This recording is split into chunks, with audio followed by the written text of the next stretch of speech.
경찰과 싸우지 마시라고. 영장 기각! 탄핵 무효. 우리는 법을 지켜가면서 집회신고를 내서 강력하게 저항하면 우리는 이길 수가 있다는 것입니다. 윤석열 대통령. 윤석열 대통령. 윤석열 대통령. 우리는 국민 저항권으로 이번 토요일 날 1,000만 명이 와야 됩니다. 1,000만 명. 우리 목사님께서 말씀하시는 헌법 위에 우리의 저항권입니다. 그렇습니다. 오해하시면 안 됩니다. 4.19 때 장면 내각을 쓰러뜨리고 결과를 얻은 것은 그 당시에는 상상도 못할 만한 민원들이 거리로 뛰쳐나왔기 때문입니다. 맞아요. 그리고 무혈혁명을 한 겁니다. 맞아요. 사람들이 모여야 주인 노릇을 할 수 있단 말이에요. 결국 집회를 통하여 조직을 통하여 행사를 해야 되니까 4.19식으로 4.19 혁명이 딱 일어나니까요. 헌법이고 뭐고 다 바뀌잖아요. 전체. 그러니까 이번에 가문에 모여서 1,000만 명이 모이면 혁명이잖아요. 혁명. 네. 1,000만 명 모이면 예. 혁명이 되잖아요. 예. 어느 분이 물어봐요. 그 광화문에 나가기만 하면 뭐합니까? 지금 뭐라 했냐면 지금보다 2배, 3배 나오면 반드시 이깁니다. 왜냐? 이재명이는 이런 생각을 갖고 있는 거예요. 니네가 저항을 해? 웃기지 마라 이 사람들아. 대한민국 국민 깔보고 있는 거예요. 그래서 내가 지금의 이 12월 28일 나온 숫자에 3배, 4배가 나오면 나라가 이건 바뀔 것이다. 민주당, 이재명 어림없습니다. 국민을 두려워하지 않을 수 없어요. 나와서는 때려 부시자는 게 아니에요. 나오게만 하시면 서울 전역을 덮어보세요. 2배, 3배, 10배가 모여서 목사님 말씀하신 그 숫자를 채우면요. 그 즉시 이재명이는 꼬리를 내릴 수밖에 없습니다. 여러분들이 광화문에 나왔기 때문에 윤석열이가 대통령이 됐고 우리가 평택에 가서 개딸들을 막았기 때문에 주한미군이 지금 존재하는 거야. 한 달 동안에 광화문에 집중적으로 많이 모였잖아요. 네. 여론이 뒤집어져요. 그렇습니다. 예. 여론이 그럼요. 목사님이 전국을 다니시면서 국민들을 깨우쳤잖아요. 그렇지, 맞아요. 그 결과 국민들의 여론이 몰랐던 여론이 예 그런데 계엄이 잘못된 거 아닌가 내란이 아닌가라는 생각했던 그 생각을 다 바꾸게 만들었잖아요. 네, 그 분노했던 사람들 다 광화문 광장으로 뛰어나와야 됩니다.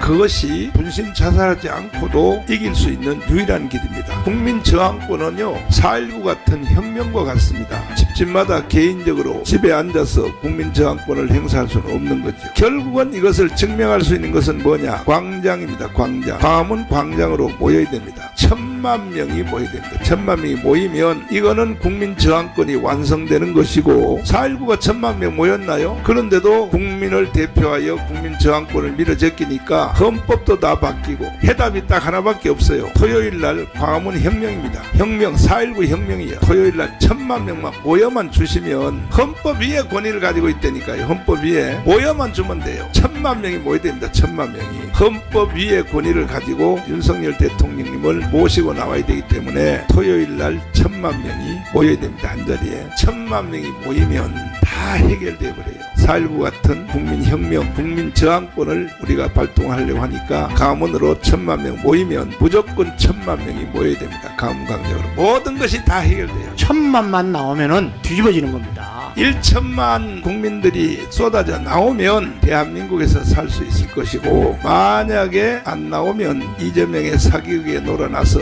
연방제로 북한으로 갈 것입니다. 집에 앉아서 난 윤석열을 지지한다. 다 헛방이건 결국은 광화문 광장에 모여야 됩니다. 집단적으로 표현을 해야 4.19 혁명이 완성이 되고 우리의 주권 행사를 할 수 있습니다. 헌법 위의 권위가 뭐냐? 국민 저항권입니다. 국민 저항권. 1,000만 명 모이면 무조건 광화문으로 1,000만 명이 나와야 돼요. 그래야 대한민국에 우리가 살 수 있고 유지할 수 있습니다. 이것이 바로 혁명입니다. 혁명.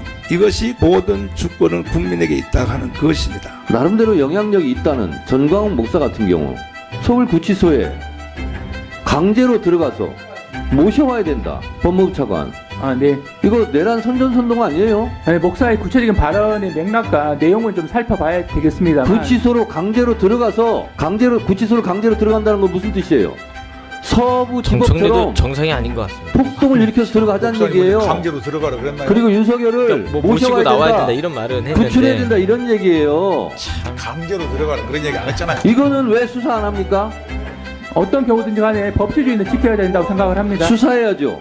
첫째는 윤석열을 체포를 하는 것 같지만 사실은 목사님을 체포하려고 합니다. 왜? 광화문이 없는 애국운동은 없기 때문에 내가 체포되어버리면 광화문을 시위를 누가 합니까?